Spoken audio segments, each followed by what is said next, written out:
Good morning students. आज हम राज्यसभा और लोकसभा के बारे में बातें करेंगे।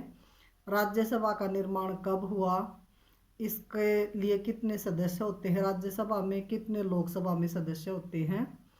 तो आइए चलते हैं हम लोकसभा और राज्यसभा के बारे में। जो हमारी संसद होती है, इस संसद के 3 पार्ट होते हैं, 3 अंग होते हैं इसके: लोकसभा, राज्यसभा और राष्ट्रपति। हमारी जो राज्यसभा है, इसका ये राज्यसभा नाम 1954 में पड़ा था। इससे पहले इसको काउंसिलिंग ऑफ स्टेट के नाम से जाना जाता था। पहली लोकसभा का जो गठन किया गया था वो 13 अप्रैल 1952 को हुआ था और उसी दिन राज्यसभा का भी किया गया था। लोकसभा का अर्थ है लोगों की सभा। हम इसे अपने वोटिंग राइट्स का यूज करके जिसे चाहे एमपी की कुर्सी पर पहुंचाने की ताकत रखते हैं। पहली लोकसभा का जो चुनाव है वो अक्टूबर 1951 में हुआ था और फरवरी में ये चुनाव पूरे हो गए थे और अप्रैल 1952 में लोकसभा का गठन हुआ था। इसकी जो बैठक हुई थी वो 13 मई 1952 में हुई थी। लोकसभा के अंदर अधिकतम सीटों का जो आंकड़ा है वो 552 होता है। इससे अधिक लोकसभा में सदस्य की संख्या नहीं हो सकती।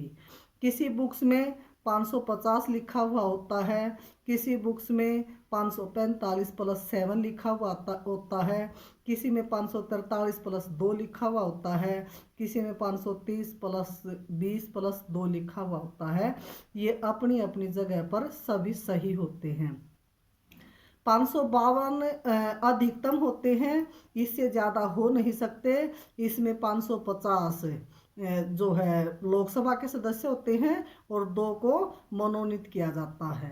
इसी प्रकार से अन्य भी सीटें होती हैं जो 2 मनोनीत किए जाते हैं, वो एंग्लो इंडियन होते हैं।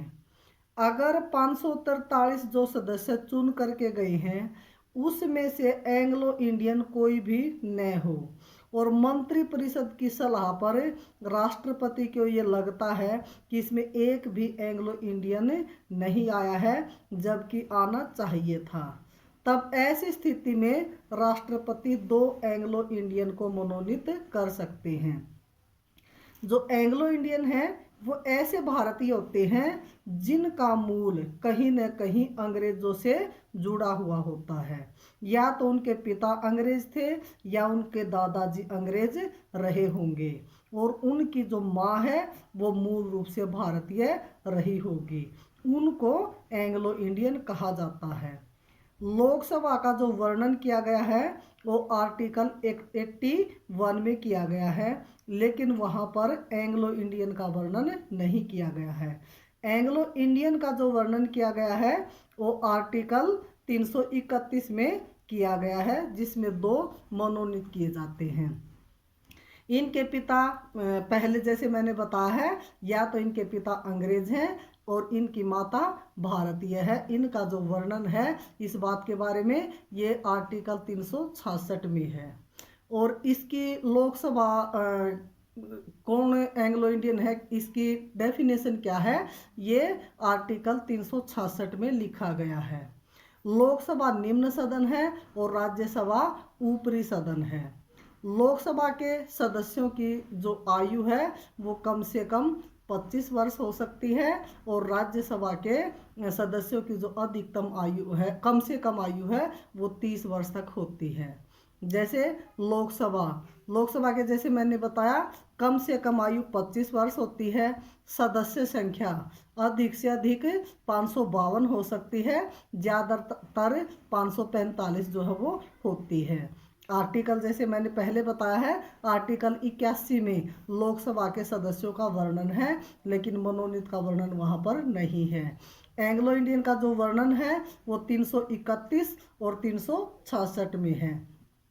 पहली जो लोकसभा का चुनाव है वो 13 मई 1952 में हुआ था और उसमें जो कुल मेंबर थे वो 489 थे। उस समय सबसे अधिक सीटें आई थी कांग्रेस की और दूसरे नंबर पर आई थी भाकपा यानी कि भारतीय कम्युनिस्ट पार्टी। और उस समय बैठक के जो अध्यक्ष थे वो थे जेवी मावलंकर। इन्हें हटाने के लिए एक प्रस्ताव लाया गया था लेकिन वो प्रस्ताव पारित नहीं हुआ था। ये अपनी सीट पर बैठे हुए एक्सपायर होने वाले पहले लोकसभा अध्यक्ष थे। दूसरे जीएमसी बालयोगी भी सीट पर बैठे हुए ही एक्सपायर हुए थे। लोकसभा चुनाव होने पर उन्हें शपथ दिलाने के लिए राष्ट्रपति इन 543 सदस्यों में से ही एक प्रोटेम अध्यक्ष बना देते हैं और वो प्रोटेम अध्यक्ष उसी को बनाते हैं जिसका अनुभव सबसे ज़्यादा होता है, चाहे वो किसी भी पार्टी का क्यों न हो। ये लोकसभा का कार्य तब तक संभालता है जब तक लोकसभा का अध्यक्ष नया चुन करके नहीं आ जाता। पहली लोकसभा के अध्यक्ष जीवी मावलकर ही थे जैसे मैंने पहले बताया है। और पहला एंग्लो इंडियन जो सदस्य मनोनीत किया गया था वो था फ्रैंक जे एंथनी। ये संविधान सभा के भी मेंबर थे और 16वीं लोकसभा सीट में दोनों सीटें एंग्लो इंडियन की भरी हुई थी। लोकसभा का जो अध्यक्ष होता है अगर वह नहीं है तो उपाध्यक्ष उसका कार्यभार संभालता है। अध्यक्ष अपना इस्तीफा उपाध्यक्ष को ही देता है और उपाध्यक्ष अपना इस्तीफा अध्यक्ष को ही देगा। राज्यसभा का जो सभापति है यानी कि उपराष्ट्रपति जो त्याग पत्र है वो राष्ट्रपति को देगा और उपराष्ट्रपति राष्ट्रपति को देगा। उपराष्ट्रपति के लिए आयु कम से कम 35 वर्ष होती है और जो लोकसभा का कार्यकाल है वो 5 वर्ष के लिए होता है और ये एक अस्थायी सदन है यानी कि हर 5 वर्ष के बाद लोकसभा के सदस्य चुने जाते हैं। इसके बाद है राज्यसभा।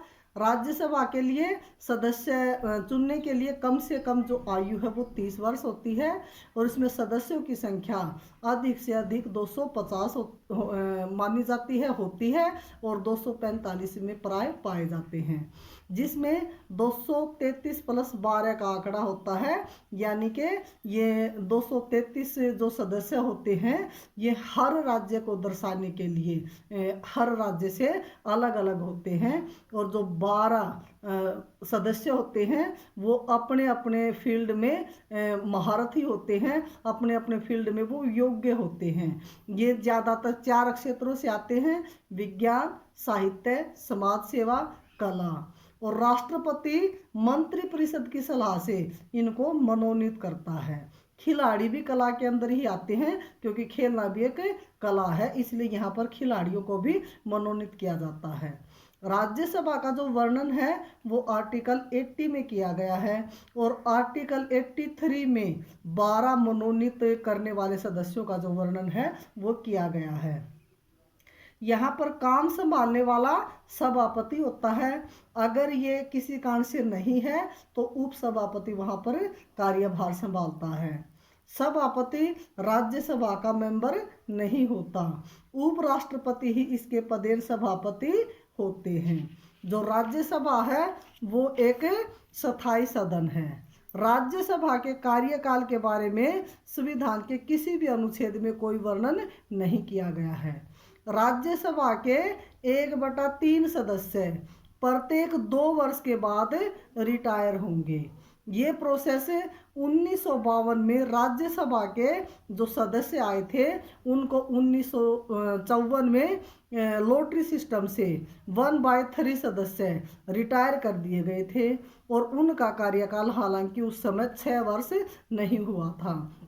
जैसे मैंने बताया राज्यसभा का जो कार्यकाल है, उनके मेंबर्स का जो कार्यकाल है वो 6 वर्ष का होता है। और वैसे ये स्थायी सदन है, ये कभी भंग नहीं होता। लेकिन जैसे ही शुरू में संविधान का निर्माण हुआ तो उस समय जब राज्यसभा के सदस्य चुन लिए गए तो उस समय इसको एक सिस्टम से चलाने के लिए एक प्रोसेस रखा गया कि कैसे इसको स्थायी एक 1/3 का आंकड़ा लिया गया था वो किस तरह से हटाई जाए वो। तो उस समय ये प्रोसेस चलाया गया कि 1/3 जो मेंबर थे वो 1954 में रिटायर कर दिए गए। उसके बाद हालांकि उनका जो कार्यकाल है वो 6 वर्ष का भी पूरा नहीं हुआ था, लेकिन सिस्टम को सुचारू रूप से चलाने के लिए 2 वर्ष में ही उस 1/3 सदस्य को रिटायर कर दिया गया। उसके बाद 1956 में फिर वही लॉटरी सिस्टम अपनाया, जिससे 1/3 सदस्यों को उसके बाद फिर रिटायर कर दिया गया। और इस प्रकार से 1958 में आकर के उन जो पहले लगे थे उनका कार्यकाल 6 साल हो गया। और इस प्रकार से फिर 1/3 सदस्यों को दोबारा से रिटायर जो है वो कर दिया गया। आगे ये सिस्टम सुचारू रूप से चलता रहा। मैं उम्मीद करती हूँ कि मैंने जो राज्यसभा और लोकसभा के बारे में आपको बताया है वो आपको समझ में आ गया होगा। ये वीडियो मैंने काफ़ी दिनों के बाद डाली है, किसी कारण से मैं टाइम नहीं दे पा रही थी, इसलिए मैं कोशिश करूँगी कि आगे से ऐसा न हो। इसलिए थैंक्स।